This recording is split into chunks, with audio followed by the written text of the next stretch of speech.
So, this is the Political Hack Institute podcast. Still trying to figure out what's a good intro. We'll get to that. But, yeah.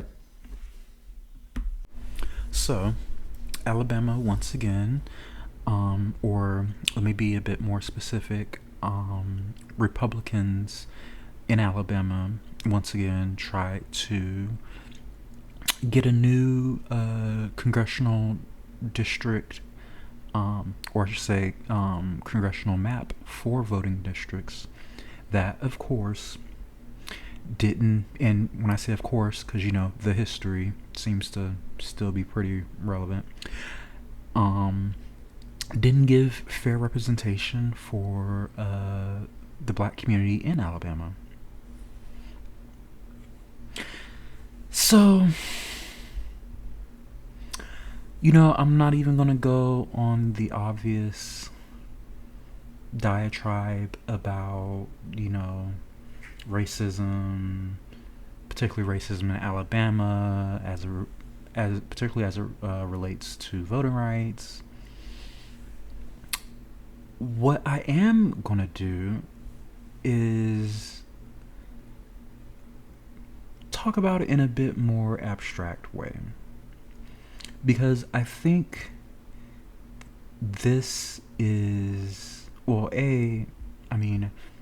there's other people that are far more educated on Alabama and its voting rights history and racial history than I.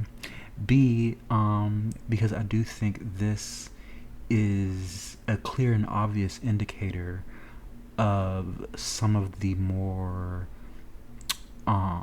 fundamental issues going on in regards to voting rights and intra-political oppression. Because it's one of those things where when it comes to policies that, are racist or, pretty much bigoted or xenophobic in some way, there's a lot more people that tends to, suddenly see both sides of the issue, suddenly just feel like, maybe there's some there. But if we were to put it in another context, let's say the super wealthy versus the not wealthy, landowners versus people that don't own land, then, it's one of those things where a lot more people, suddenly see why it's a problem.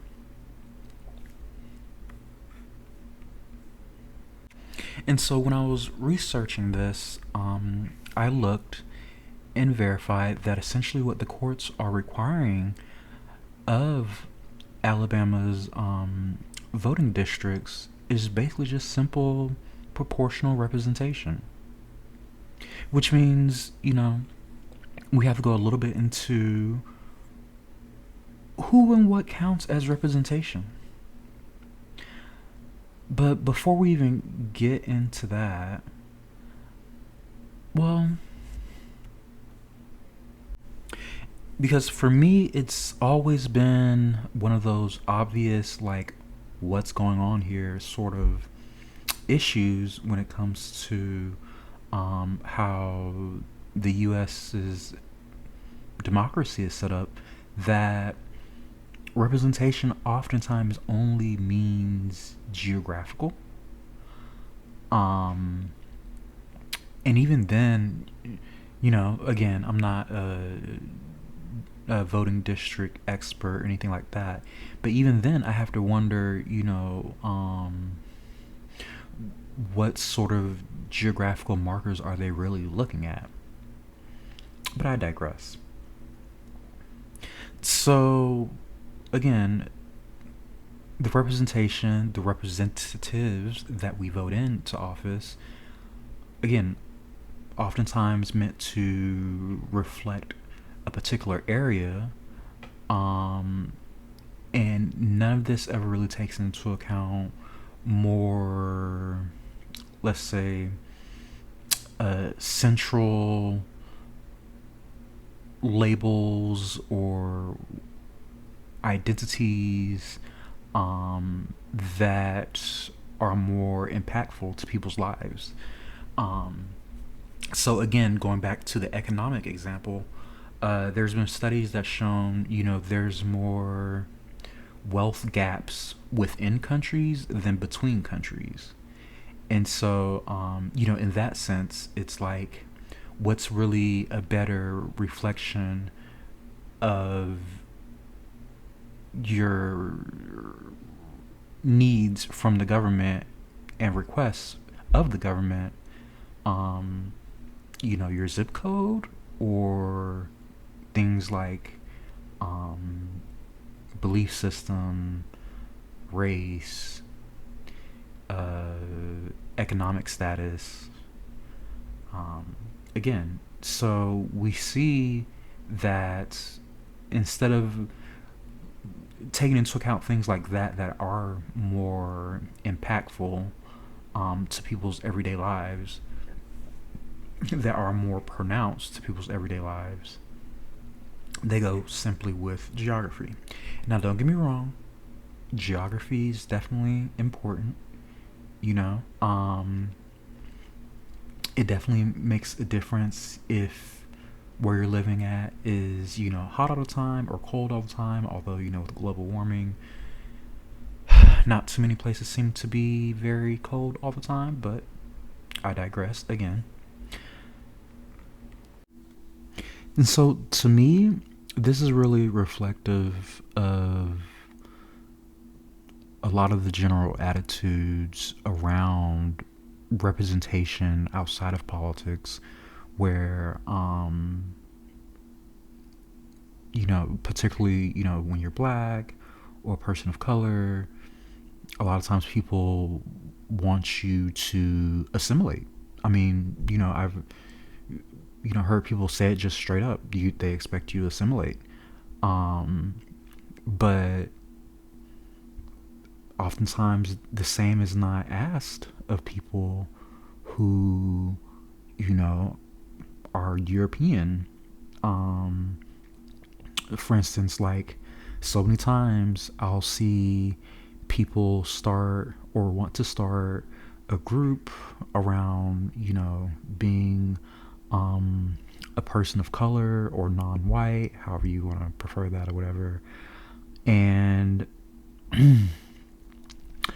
people will have a problem with it. They're like, why you need a group for this? Blah, blah, blah, blah. But I've seen people have groups centered around, their European heritage or, their Southern heritage, and then nobody has a problem with it. It's A-okay. And so I'm glad that the Supreme Court and the lower court upheld this requirement. I think this, for the fact that they tried it again without even making any real, remedies, and by they I mean the Republicans in Alabama, I think that is further proof that the Voting Rights Act shouldn't have been gutted as it was. And I mean, they kind of alluded to it in their response that, they were, I'm paraphrasing, but essentially surprised by how bold they were to just basically not even change anything. And so this conversation around representation also takes me into, like I say, intra-political oppression and how that manifests as essentially dehumanizing paternalistic attitudes that ignore one's cognitive autonomy. And when I say that, what I mean is that, again, people will say, hey, these are important factors in my life, these are important identities in my life, but yet time and time again we hear, no, that's not what you need to be concerned with. Our, quote unquote mental diversity, however that's supposed to be manifested, is supposed to be good enough for them to know what every other group needs. And so again, clearly, like I say, just being paternalistic, as if they know better than us what we need for ourselves. And also, it kind of, to me, gives low key God complex. You know, just because you feel like you have a connection there doesn't mean you are God and you can just dictate from on high to everybody else how they're supposed to be living and what they need in their life. And again, it goes back to me, intra-political oppression, because this is where we get into who we even consider to be worthy of representation of identity, which also goes a bit into the history of how many groups, particularly people of color, indigenous folk, black folk, women, queer folk, etc., have been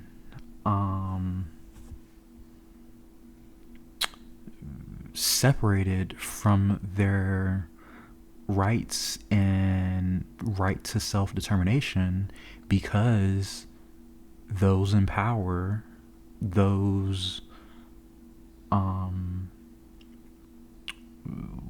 with the means, have put out narratives essentially, again, ignoring their cognitive autonomy, the fact that they can think for themselves, that they have their own will and ambition, their own viewpoints, and they ignore that and say, it's okay to ignore it because they're crazy or they're mentally incompetent, et cetera, et cetera.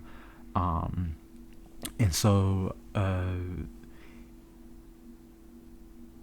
it becomes like the precursor to the intrapolitical oppression, because again, hate it or love it, a big part of politics is who's liked, who's not liked, etc.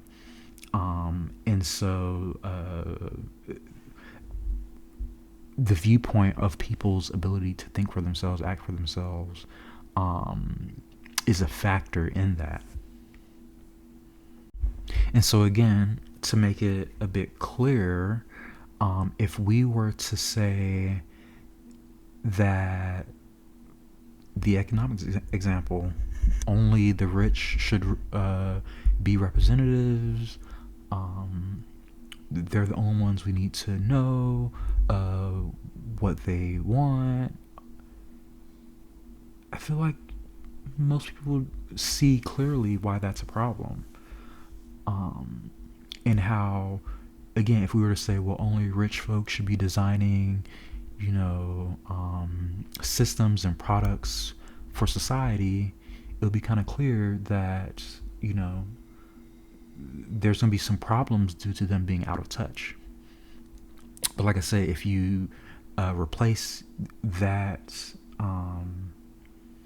that method of identity, that paradigm with, like I say, racial, sexual, etc., then suddenly it gets a lot more permissive. And these wrongdoings, slights,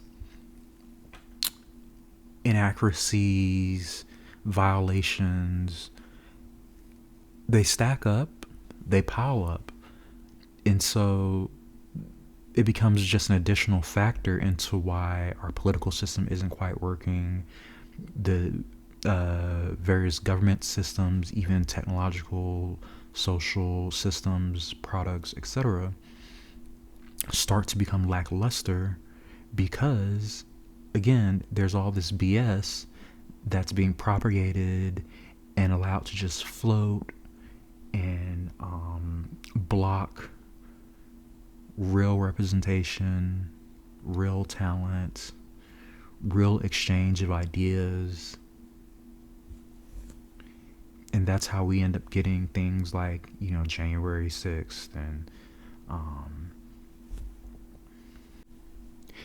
and political corruption. Speaking of which, have to do another video on George Santos.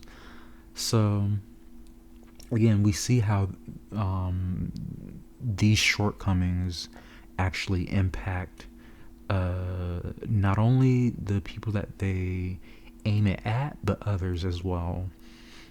So, for instance, like how extremism on the right has been growing because they've essentially been able to gerrymander within their own fiefdoms. So it's what MLK said, injustice anywhere is injustice everywhere.